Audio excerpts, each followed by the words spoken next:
श्री राधे राधे। भक्तों, प्रभु की कृपा से जिसके मन में स्वार्थ नहीं रह जाता, अर्थात सांसारिक स्वार्थ नहीं रह जाता, स्वार्थ सांच जीव कह मन क्रम वचन राम पद नेहा। यह सच्चा स्वार्थ है कि मन वाणी शरीर से भगवान से प्रेम हो। ये स्वार्थ कोई बाधा नहीं डालता है। बाधा डालता आध्यात्मिक जीवन में सांसारिक स्वार्थ। वो निष्कामता को समाप्त कर देता है, भगवत प्रेम को भी बहुत कम करता जाता है। किंतु जिसके अंदर स्वार्थ न हो, सांसारिक स्वार्थ न हो, वो निश्चित ही परोपकारी हो जाता है। वो दूसरे के दुखों को देख करके दुखी हो जाता है, किसी की पीड़ा को देख करके रोने लग जाता है, उसके कष्ट को दूर करने के लिए अपने जीवन को अर्पण कर देता है। ऐसा परोपकारी जो होता है वो बड़ा उच्च कोटि का संत होता है। श्री राम मंगलदास जी महाराज के जीवन का यही स्वरूप था। कल आप सुन रहे थे कि गौ माता कीचड़ में धंस गई थी, चारों पैर पूरे धंस गए थे, पेट जमीन पर आ गया था और 2 महीने तक इसी तरह गाय के चारों पैर धंसे रहे जंगल में। वहां कोई जा ही नहीं सका।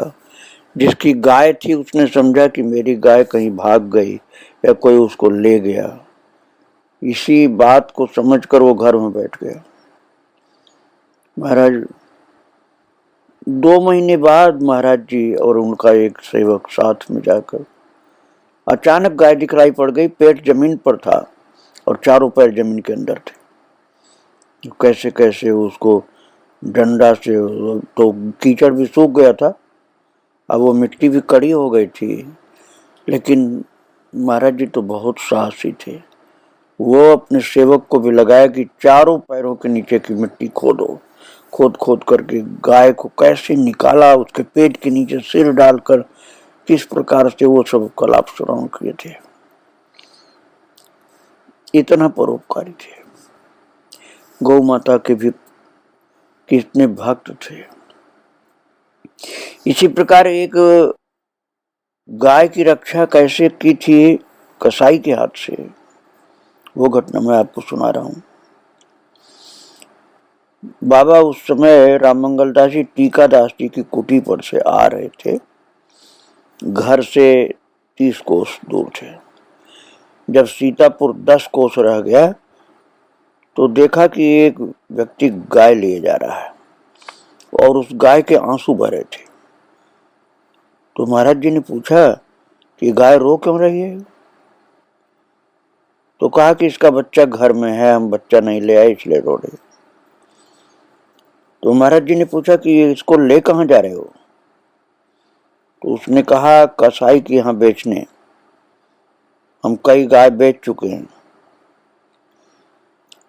तो महाराज जी राम मंगल दास जी ने पूछा कितने की बेचते हो? तो कहा 5 रुपए 6 रुपया की। अब आप, इतनी पुरानी बात है कि 5 या 6 रुपए की बात जल्दी समझ में नहीं आएगी।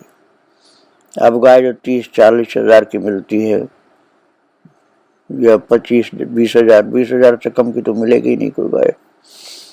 वो गाय उस समय 5-6 रुपए की होती थी। तो उस व्यक्ति ने कहा जो कसाई के यहाँ बेचने जा रहा था कि 5-6 रुपए की बिकती है। तो महाराज जी ने कहा कि तुमको 5 या 6 रुपए मिलते हैं तो लो, मुझसे 7 रुपए तुम लो, लेकिन गाय कसाई के हाथ नहीं ले जाओगे। महाराज सीतापुर से 2 कोस दूर महाराज जी ने कहा चलो वहां एक मेरा भक्त भोजन भी करवाएंगे और ये बछड़ा दे जाओगे तो उसके दाम अलग से हम देंगे। 7 रुपए तो गाय का मैं दे रहा हूँ, कसाई तो तुमको 5-6 देगा, मुझसे 7 रुपए लो और बछड़ा दे जाओगे तो उसका पैसा अलग से दूंगा। प्रभु की ऐसी कृपा कि वो गाय महाराज जी के पीछे चलने लगी और महाराज जी ने कहा रस्सी छोड़ दो इसकी, उसने छोड़ दिया। गाय कहीं भागी नहीं, महाराज जी के पीछे चल रही थी। और वो कसाई जो गाय खरीदता था, वो कसाई तो गाय की हत्या करने के लिए खरीदता था। तो वो मिला रास्ते में और एक फरलांग तक अर्थात कुछ दूरी तक महाराज जी के साथ चला। तो महाराज जी ने कहा कि मैं गाय खरीद चुका हूं, अब तुम ये गाय नहीं पा सकते हो क्योंकि मैं खरीद चुका हूं। चाहे तुम कितना ही पैसा इसका दे दो, अब गाय तुम्हारे नहीं हो सकती क्योंकि मैंने खरीद लिया इसको। और एक भक्त के यहाँ महाराज जी गए, भोजन कराया, जिससे गाय खरीदा था उसको 7 रुपए दिए। 7 रुपए इतने कम पैसे के नहीं थे कि हर जगह सबके घर मिल जाए। एक धनवान भक्त के यहाँ गए थे, उसके यहाँ 7 रुपए मिल गए, तो उसको दिया गाय वाले को और कहा कि बछड़ा दे जाना तो उसका पैसा अलग से दूंगा। लेकिन वो बछड़ा लाया नहीं। महाराज जी को गाय से कुछ स्वार्थ नहीं था कि गाय से हमको पैसा कमाना है, दूध बेचना है, ये सब कोई बात नहीं थी। महाराज जी ने उस गाय को वहीं दे दिया भक्त के यहाँ और कहा कि इसको जहाँ गौओं के चरने के लिए जमीन है वहां इसको रखो, खूब खा करके मस्त हो जाए, उसके बाद गौशाला पहुंचा देना। इस प्रकार से गौ की रक्षा किया। एक की तो जान ही जा रही थी, एक कसाई के हाथ जा रही थी, दोनों की रक्षा की। और महाराज जी बताते हैं कि एक बार महाराज जी और पंडित शिव प्रसाद, पंडित मोहन लाल के यहाँ सड़क द्वार जो है वहां अयोध्या जी में, वहां जा रहे थे। राजेंद्र रोड पर एक सांड ने दूसरे सांड को रपटाया। जो भागा था वो कुछ कमजोर था, पीछे वाला बड़ा मजबूत था, तो आगे वाला 50 हाथ निकल गया था। पीछे वाला गुस्से से महाराज जी के सम्मुख आया और जो साथ में पंडित जी थे उन्होंने कहा, बचिए महाराज जी बचिए। तो वो तो पंडित जी तो दूसरी तरफ हो गए सांड से बचने के लिए। और अब आप सुनिए महाराज जी का साहस। महाराज जी ने देख लिया कि उस सांड को तो मार डालेगा, ये तो भारी सांड है, और वो तो डर के कारण भाग रहा था, कमजोर वाला सांड। महाराज जी उसके चारों पैरों के बीच से सोंटा फंसा दिए। सोंटा मतलब बड़ा सा डंडा जो मोटा सा रखते थे, उस सांड के चारों पैरों के बीच से सोंटा फंसा दिए और खड़े हो गए। अब वो रुक गया। महाराज जी डरते तो थे नहीं, उस सांड के पैरों में सोंटा फंसा के खड़े हो गए तो सांड तो रुक गया और 15 मिनट खड़ा कर दिया। तब तक आगे का सांड जो जान बचा के भाग रहा था, उसको लगता था कि सांड मार डालेगा। 15 मिनट तक मजबूत वाले भारी सांड को रोक लिया महाराज जी ने सोंटा फंसा के, और वो डर रहा था जो कमजोर वाला सांड, वो भागता गया, दूर निकल गया। तब साथ के पंडित जी ने कहा, महाराज जी क्या बात है, आपने सोंटा खींच लिया, सांड का गुस्सा शांत हो गया। सांड का गुस्सा बिल्कुल शांत हो गया। तो महाराज जी ने नहीं कहा कि मैंने ये बहुत अच्छा काम किया। महाराज जी ने कहा, देखो भगवान ने कैसे उस कमजोर सांड की जान बचा दी। बड़े सांड को बाहर के लोग छोड़ गए थे, इसलिए कि वो जहां से लोग ले आए थे सोचते थे मारता है, चलो वहां छोड़ते। तो वो बैलों को और सांडों को तंग करता था। फिर उसको सरयू पार लोग ले गए जिससे यहाँ न आवे, क्योंकि सबको मारता था वो। इस तरह से एक कमजोर सांड को मरते मरते बचा लिया था महाराज जी ने। स्वभाव था महाराज जी का कि जो कोई तकलीफ पा रहा हो उसकी रक्षा करनी।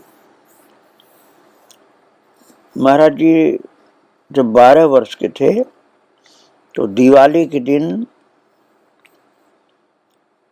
खेत जगाए जाते थे, वहां की रिवाज ऐसी थी। तो हर खेत के कोने पर थोड़ा फूस रखकर दिया सलाई से जला देते थे। खेत राजा जागो, खेत राजा जागो, ऐसे बोलते थे। ये किसानों के, वहां के किसानों के रिवाज भक्तों। कई खेत जगा करके 3 बजे मंगल बाबा तिवारी की बाग करीब थी, वहां गए। उसमें एक कच्ची कुइयां की करीब 15 हाथ का था। कुइयां मतलब कुआं, कच्चा कुआं जिसमें दीवारें पक्की नहीं थी, उसको कुइयां बोलते थे। वहां पूरब में बोलते हैं, अयोध्या जी की तरफ कुइयां बोलते हैं कच्ची कुआं को। उसमें एक कुत्ता पड़ा था और एक काला सांप खूब मोटा कुएं के अंदर चारों तरफ घूमता था। महाराज जी ने झांक कर देखा तो कुत्ते ने महाराज जी की तरफ मुंह उठाया और काला सर्प अंदर घूम रहा है और कुत्ता अंदर उसी कुइयां के अंदर, अर्थात कच्चे कुआं के अंदर। एक आम के पेड़ की डार पड़ी थी, हवा से गिर गई थी, पत्ते सूख करके गिर गए थे, गीली थी, और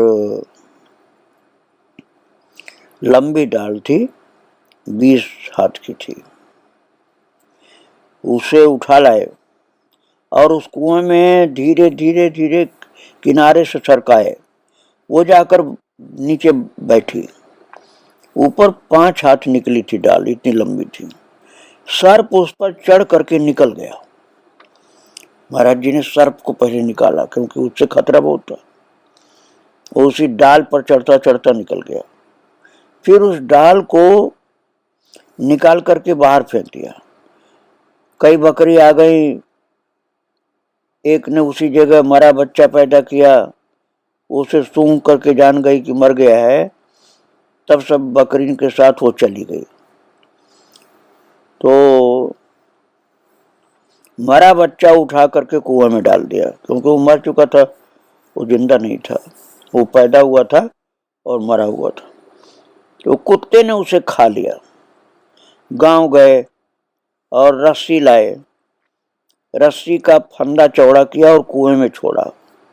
कुत्ते ने आगे के पैर फंदे में छोड़ दिए और महाराज जी ने खींचा। फंदा न बहुत कसा था न ढीला था। खोला तो पूंछ हिलाने लगा, पीछे पीछे चल दिया। जब कुएं से निकाल दिया इस तरह महाराज जी ने, रस्सी के फंदे में वो घुस गया तो ऊपर खींचते गए तो निकल आया। वो समझ गया था कुत्ता कि ये हमारी जान बचाना चाहते हैं, इसलिए उसने सहयोग किया, बाधा नहीं डाला। महाराज जी के पीछे पीछे वो कुत्ता चलने लगा और उसको पानी पिलाया और किसी से रोटी लिया, दूध पिलाया, कुत्ते की जान बचा दी। पता नहीं कब से पड़ा था कुआं में वो। महाराज जी इस तरह से परोपकार में लगे रहते थे भक्तों। 4 दिन बाद भक्तों एक हींगा पासी नाम का व्यक्ति था, वो आया और उसने कहा ये बहुत खराब कुत्ता है, बड़ी बड़ी बछिया बकरी पर सबसे पर चोट करता है, छोटू से नहीं बोलता है, बड़ी बकरी को, बड़ी कुत्ता, बड़ी बछिया को काटता है और बड़े बड़े कुत्ते हों तब भी उनको नोच कर भाग जाता है, बंदरों को तंग करता है। उसने कहा, जो हींगा पासी नाम का व्यक्ति था, कि मैं तो इसको कुआं में डाल आया था, 10 दिन हुए, मैंने समझा 10 दिन हो गए कुएं में डाले हुए तो मर गया होगा, आप इसको निकाल लाए। महाराज जी से शिकायत करने लगा कि आप इसको निकाल लाए कुत्ते को। तो महाराज जी ने कहा, भैया हम क्या करें, हम तो दया बस ले आए, इसकी मौत अभी नहीं थी, नहीं तो सांप जो कुएं में था काला सा वो काट खाता तो ये मर जाता। तो मैं तो इसको दया बस ले आया और कोई बात नहीं है। इस प्रकार का स्वभाव था महाराज जी का। जीवों की रक्षा करते रहते थे, भजन भी करते थे, भजन करवाते थे और जीवों की रक्षा करते थे।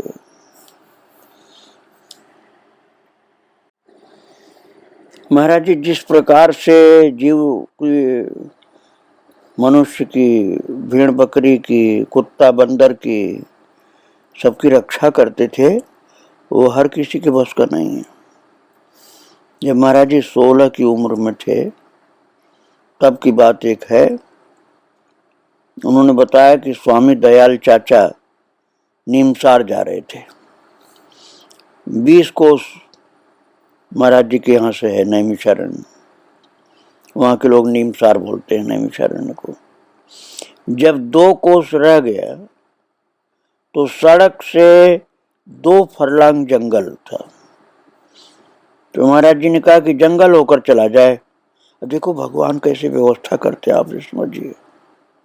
किसी की जान बचानी हो तो ठाकुर जी कैसे बानक बनाते हैं ऐसे महान परोपकारी लोगों के लिए। महाराज जी ने कहा जंगल होकर चला जाए। तो जो साथ में थे उन्होंने कहा कि चलो। तो जब जंगल होकर जाने लगे तो एक बाग आम की पड़ी। उस बाग के चारों तरफ खंदक लगी थी। उसी खंदक में हाथ पैर बांधे सैकड़ों बंदर पड़े थे, जिनके हाथ पैर बांध बांध करके उस खंदक में डाल दिया गया था। बगीचे के चारों तरफ जो खंदक थी गहरी, उसमें बंदरों के हाथ पैर बांध बांध करके डाल दिए गए थे सैकड़ों। कुछ तो मर गए थे और कुछ के शरीरों को जिंदा होने पर भी सियार नोच नोच के खा गए थे। महाराज जी बताते हैं कि करीब 30 बंदर जिंदा थे। अब आप देखिए महाराज जी की परोपकारिता की बात। तो महाराज जी ने उनके हाथ पैर खोले, बंदरों के जो रस्सी से बांधे हुए थे उनके खोल खोल करके उठा करके बैठाया। वे फिर गिर पड़े। न मालूम कितने दिन के भूखे प्यासे होंगे बंदर, शरीर सूख गए थे। वहां कहीं दूर तक पानी नहीं था। तो महाराज जी ने कहा देखो यहाँ खोल देते हैं तो पेड़ पर बैठते, आम के हरी हरी पत्ती खाते, ऐसे ऐसे निर्दयी जीव हैं। भक्तों, महाराज जी का कहना यह था कि यदि बंदर से गांव को परेशानी थी, किसी को अपने घर में परेशानी थी, तो उन बंदरों को जब बांधना ही था तो यहाँ ला करके छोड़ देते जंगल में।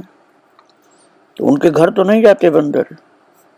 बंदर यहाँ पर हरी पत्ती खाते, यहाँ पेड़ पर जंगल में रहते, उसके घर में या गांव में परेशानी तो होती नहीं। और बंदर जो हैं वो जिंदा तो रहते हैं। और उनका हाथ पैर बांध बांध करके बंदरों को खंदक में डाल दिया तो कितने बंदर मर गए। बिना बात के इतना दंड दिया बंदरों को। महाराज जी को दुख हुआ, बोले कितने निर्दयी हैं ये लोग, इतने बंदरों को मार डाला इस प्रकार से हाथ पैर बांध के। महाराज जी के मुख से निकला कि ऐसे व्यक्तियों को तो नरक मिलता है। इस प्रकार से महाराज जी बंदरों की जान बचाए, जो जीवित थे उन सब को हाथ पैर की रस्सी खोल करके उनके लिए व्यवस्था कर दी खाने पीने की। इसी प्रकार से एक बालक साधु की रक्षा की थी। महीना भादों का था। सरजू जी में जल का बड़ा वेग था क्योंकि बाढ़ का जल था, और साधु बहुत नहा नहा कर ऊंचे खड़े थे। एक छोटा साधु नहाने गया तो पानी के वेग से रुक नहीं पाया, वो चला। एक लोटा हाथ में जिसमें पानी 5 या 6 सेर आता, दोनों हाथ में साधे था। सब साधु ऊपर से हाय हाय करने लगे जब देखा कि तो बहा जा रहा है।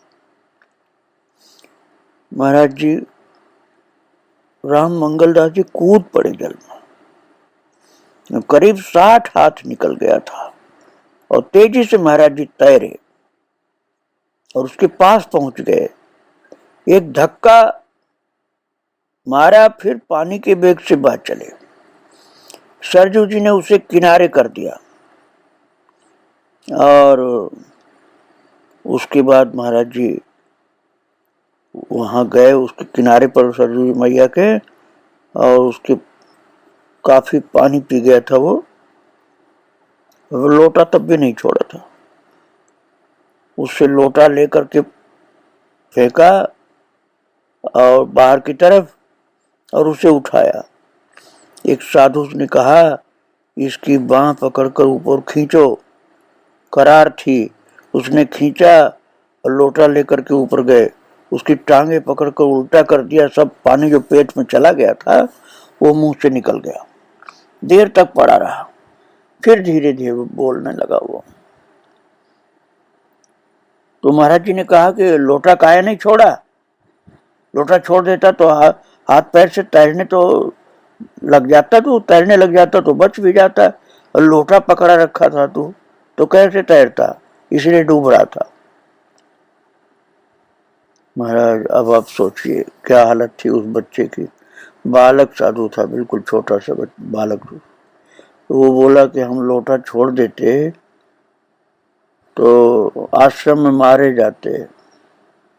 कितना उसको डर था।